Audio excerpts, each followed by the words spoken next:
Hello, in this video, we will look at how to configure a user base licensed for DFMPro. Now, the first thing that you will require is have a DFMPro license at your site.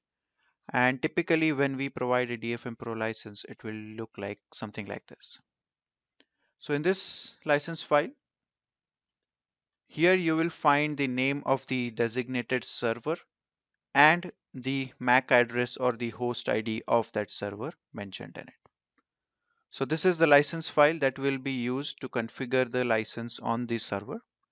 Now the first thing that we need to do is install the DFMPro license server or the DFMPro license manager as it is called on the designated server. Once you have installed this DFMPro license manager on the server, navigate to Windows, Start All Programs, DFMPro license server and the DFMPro license manager. Right mouse click on it and say run as administrator. Now, once you do this, this will launch the DFMPro license manager on the server. Navigate to the server settings tab, and you will essentially first of all see that it says install DFMPro license service. The DFMPro license service does not exist. This means that this is a new installation, and currently on this designated server, there is no DFMPro license service present. Now, the first step is to ensure that we are pointing to the right license file. So what I'm going to do is I'm going to copy the path where the license file is kept and then paste that path, or I can just browse to that specific path using this window. So I will just quickly do it.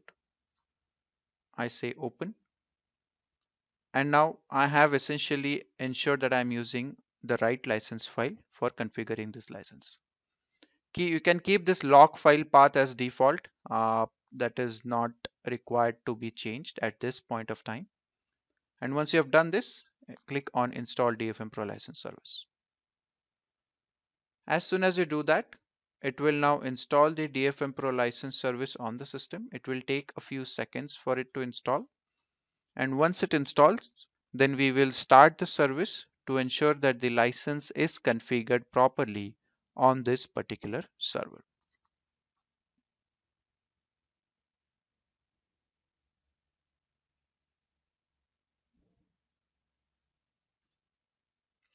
Now, as you can see, the license service is set up and it says the DFMPro license service is stopped. Now, in order to start the license service, all you have to do is first of all click on start.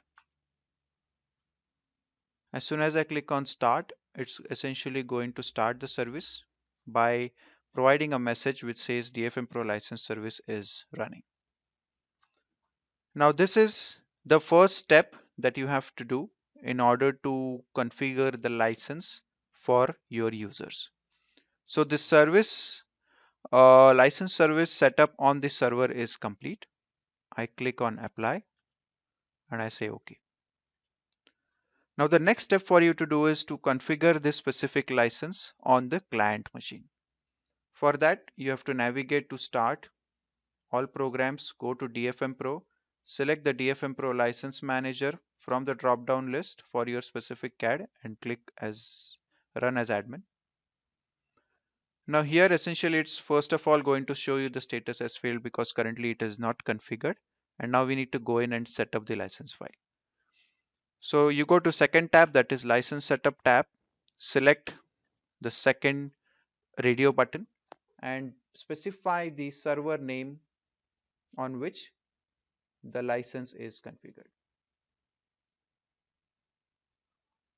So this is the server on which my license is configured and I click on apply. After I click on apply, I wait for a few seconds, after which I will select the third tab at the top, which is known as Authorized Modules, to confirm whether the license that I have configured on the server is being accessed through the client. So now it basically shows me all the modules that are available. It shows the status as yes, which means the license is configured properly, and it was going to show me how many licenses currently are available and the expiration of that license. If you go to the first tab at the top, status, it says succeeded, which means the license is configured for your client machines. In this way, you have to ensure that this particular license setup is performed for all your clients to ensure that they can start using DFMPro accordingly.